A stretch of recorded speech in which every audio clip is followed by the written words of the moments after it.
নতুন প্রতিষ্ঠানগুলোকে এমপিওভুক্ত করার প্রক্রিয়া চলছে। শিক্ষা প্রতিষ্ঠান, কল্যাণ ট্রাস্ট ও বোর্ডগুলোকে সংস্কারের উদ্যোগ নেওয়া হয়েছে।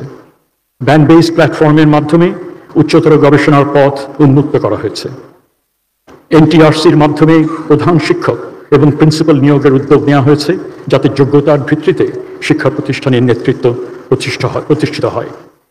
শিক্ষা ব্যবস্থার প্রতিটি ক্ষেত্রে ডিজিটালাইজেশন প্রক্রিয়া চলমান। অনলাইন বদলি, ফাইলিং এবং এডুটেকের মাধ্যমে শিক্ষক প্রশিক্ষণ এবং শিক্ষা কার্যক্রমের মানোন্নয়ন অব্যাহত রয়েছে। উচ্চশিক্ষায় অ্যাক্সেস টু গ্লোবাল নলেজ কর্মসূচির মাধ্যমে আমরা আন্তর্জাতিক শিক্ষা ও গবেষণার পরিবেশ তৈরিতে কাজ করছি। টিমস ও লানাতে যোগদানের মাধ্যমে আমরা আন্তর্জাতিক বেঞ্চমার্কিংয়ে যোগদানের দ্বার প্রান্তে আছি। শত চ্যালেঞ্জের মধ্যেও এই যাত্রা আমাদের নতুন দিগন্তে মিলিত হতে সহায়তা করবে। আমরা শিক্ষকদের পদোন্নতি ও মর্যাদা বৃদ্ধিতে নিরবিচ্ছিন্নভাবে কাজ করছি।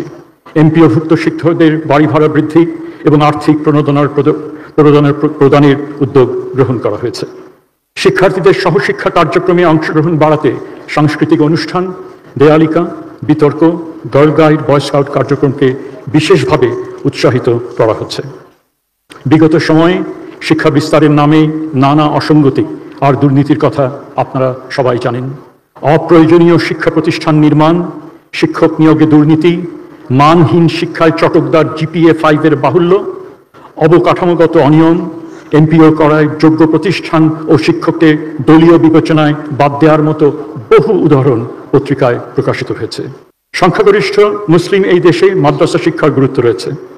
ইসলামের উদারনৈতিক সৌন্দর্য, সহিষ্ণুতা আর শান্তি রক্ষায় আমাদের শতবর্ষী এই শিক্ষা ব্যবস্থার প্রতি মনোনিবেশ করতে হবে। বিজ্ঞানমুখী এবং ইংরেজি শিক্ষার সাথে মাদ্রাসা শিক্ষার বিভিন্ন দিকগুলোকে একত্রিত করে উন্নয়ন কল্পে আমাদের দীর্ঘমেয়াদে পরিকল্পনা নিতে হবে।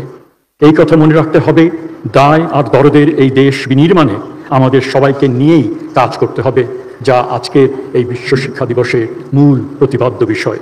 সবাইকে নিয়ে আমাদেরকে এগিয়ে নিয়ে যেতে হবে একটি মানবিক, প্রযুক্তি নির্ভর, বৈষম্যমুক্ত, জ্ঞানভিত্তিক সমাজ। আজকের এই দিনে আমরা নব উদ্যমে প্রতিজ্ঞা করি। আমি জানি অনেক অস্থিরতা রয়েছে, অনেক ধরনের সমস্যা রয়েছে, আমাদের অনেক ধরনের সম্পদের ঘাটতি রয়েছে।